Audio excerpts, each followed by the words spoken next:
Morning সকলকে আমার দিনলিপি নতুন একটা দিনে তোমাদের সকলকে অনেক অনেক স্বাগত। আজকে হচ্ছে 27শে ডিসেম্বর শুক্রবার। আর আমার দিনলিপির নতুন দিনটা এখান থেকেই এভাবেই তোমাদের সাথে শুরু হচ্ছে। তাহলে আর কি, চলো দেখতে থাকো। আর যদি কিছু ভালো লাগে তাহলে কিন্তু লাইক দিয়েছো, আচ্ছা পারলে চ্যানেলটা সাবস্ক্রাইব করো। এখনের মতো টাটা, আবার দেখা হচ্ছে আমার দিনলিপিতে। আমার সাথে আমার দিনটা এভাবেই উপভোগ করতে থাকো। আর তাড়াতাড়ি ঘুম থেকে উঠে রেডি হয়ে নিয়েছিলাম, কারণ আমার কাছে ইনস্ট্রাকশন এটাই এসেছিল যে তাড়াতাড়ি রেডি হতে হবে, কারণ বাগানে যাওয়া হবে সবাই মিলে। আর বাগানে যে পুকুর আছে সেখানে আজকে জাল হবে, সেজন্যই আমি ঘুম থেকে উঠে তাড়াতাড়ি রেডি হয়ে নিয়েছিলাম। বাট ব্যাকগ্রাউন্ডে এত মিউজিক বাজছিল তোমরা কিছু শুনতে পাবে না, তাই ভয়েস ওভার দিলাম। আর আমার ব্যাকগ্রাউন্ড থেকে ভাবছো আমি কোথায় চলে এসেছি? হ্যাঁ, আমি এসেছি আমার পিসির গ্রামের বাড়িতে। আর এখন আমি এখানে কি করছি কি না করছি সবটুকুই তোমাদের সাথে শেয়ার করব। আর আমার চ্যানেলে যদি কিছু ভালো লেগে যায় তাহলে লাইক দিয়ে যেতে ভুলো না কিন্তু। আর পারলে চ্যানেলটা সাবস্ক্রাইব করো। তাহলে দেখতে থাকো আমি সারাদিনে কী করি কি না করি। আর এখন কি করছি সেটাও তোমাদের দেখাবো। তাহলে আর কি, চলো দেখা যাক কি করি। আর এই হলো সেই পুকুর। আমরা যখন এসেছি তখন প্রায় জাল সম্পূর্ণ দেয়া হয়ে গিয়েছিল আর কি। আর এখানে সিলেক্ট করা হচ্ছিল কি কি রাখা হবে কি না।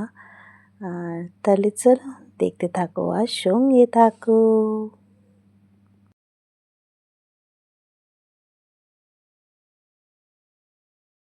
যে হাঁড়িতে বেশ অনেক ছোট ছোট মাছ রাখা হয়েছিল, আর এখানে এখনো সেই কাজ চলছে। আর চারিপাশের অবস্থা কিছুটা এরকম, দূরে বেশ কুয়াশা রয়েছে আর রোদ উঠেছে, বেশ ঝলমলে একটা দিন।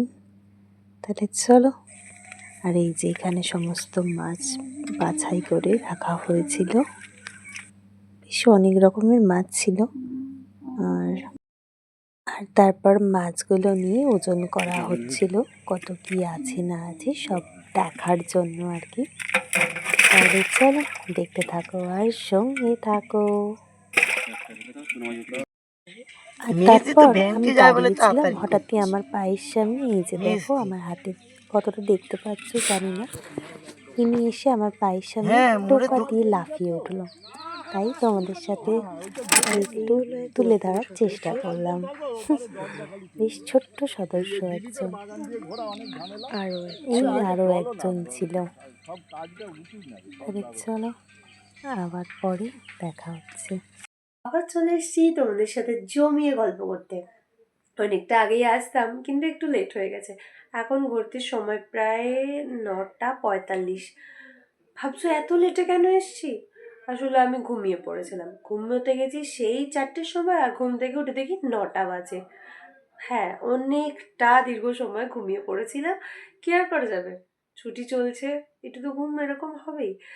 আর আজকে আমার দিনলিপির দিনটা ঠিক এভাবেই এখানেই তোমাদের সঙ্গে নিয়ে শেষ হচ্ছে। তাহলে আর কি, আবার ফিরে আসবো দিনলিপির নতুন একটা দিনে তোমাদের সঙ্গে নিয়ে। ততক্ষণ খুব ভালো থেকো, সুস্থ থাকো। আর যদি কিছু ভালো লেগে যায় লাইক করে দিও, আর পারলে সাবস্ক্রাইব করতে ভুলো না কিন্তু। আজকের মতো টাটা, গুড নাইট সকলকে, টাটা।